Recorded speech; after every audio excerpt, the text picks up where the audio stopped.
What's up, YouTube family? I got two things I'm gonna talk about on this video.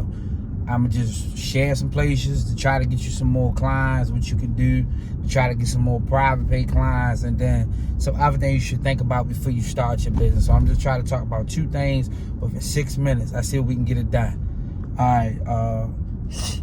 First place, mental health agencies. I shared this before, but there's always new people getting on the channel when I'm on the fly. But mental health agencies.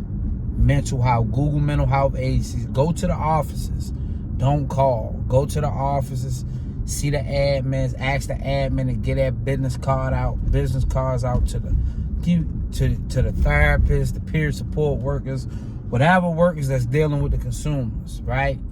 That may need transportation. You know, sometimes you deal with people that go for therapy that need transportation, go to work, etc. But mental health agencies, take your business card to mental health agencies.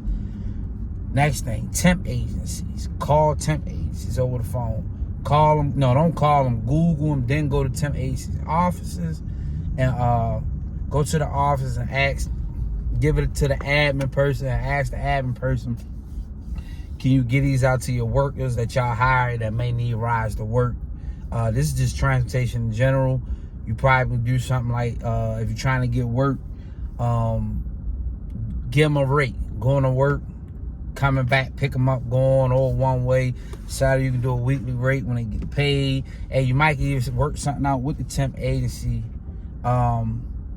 whereas though it can come out of their pay if they're gonna need a ride to work, and they can send it to you. Vice versa, you can try to work a relationship with the temp agencies. But there's so many temp agencies, so many mental health agencies, right? That's two places. Going to the hospitals talking. Every hospital that has somebody you can deal with, almost like a social worker, but I don't want to call them a social worker. I don't know if that's the correct name, because even when we deal with peer support, you know, they calling us this or this with the client, trying to get the client here. If the client got a mental health issue, the client got some type of issue, that person is responsible for that consumer before they release them out of the hospital. Sometimes even the mental health, I found out, man, if somebody go in the ER room and they don't have nowhere to live, like one client, she was doing this repeatedly, going to the hospital because she was homeless, and they had to pay for her hotel room for up to 2 weeks, sometimes 2-3 weeks, and she kept doing it until she got stable housing. But anyway, they provide transportation if somebody need a ride home. So leave your card there. You know what I'm saying? You probably could build you some business from that perspective.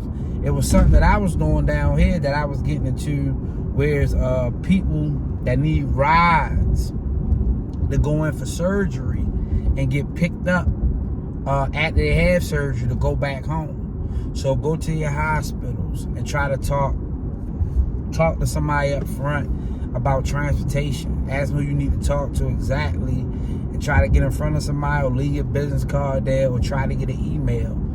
If that person up front, maybe they give you that person email, etc. Right? So I just shared them three things right there. That was the three. I'll make another video, but I don't want this video to be too long. Next thing I want to talk about is just things to think about before you start this business, especially if you're going in a partnership with somebody. Have a plan in place of kind of an idea of what you want to do with your business within those 5 years. In a quarter mile, turn right onto Carolina Pines Avenue. And be open-minded, you guys, when you first start. Unless you already got a ton of work lined up, or you already got your contract or some service agreements, be open-minded.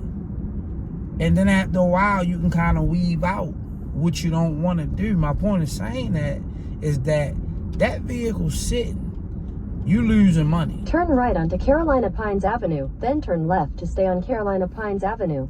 My GPS talking. You losing money with that van sitting. So be open-minded. And then once you find your niche and you build that niche area up, turn left to stay on Carolina Pines Avenue. Then you can kind of weave out what you don't want to do. But be more open-minded, because sometimes when you're open-minded, something that you wasn't thinking. In a quarter mile, turn right onto Spring Hill Avenue. Something that you wasn't thinking that you weren't thinking about. That just might be the thing that pop off for you, if that makes sense. So I don't know, why am I trying to make sure? Oh, I know where I'm at now. But be on one accord with your business partner. That way it won't be no issues. That way y'all see things the same way. Because if you're not in agreement, it's not gonna work, especially if you got a partner, you guys. So you want to kind of make sure y'all looking at things the same way, and things are clear before you even get started, you know. But definitely be open-minded on the type of trips you want to take until you figure things out, right? Turn right onto Spring Hill Avenue, then your destination will be on the right. So that's all I really have for this video, you guys. I got another three things you can do as far as getting some more consumers or whatever. And I finished talking about just having a plan and a vision in place when you first get started, and just try to follow it through. All right, y'all be blessed. I'll catch y'all in the next one.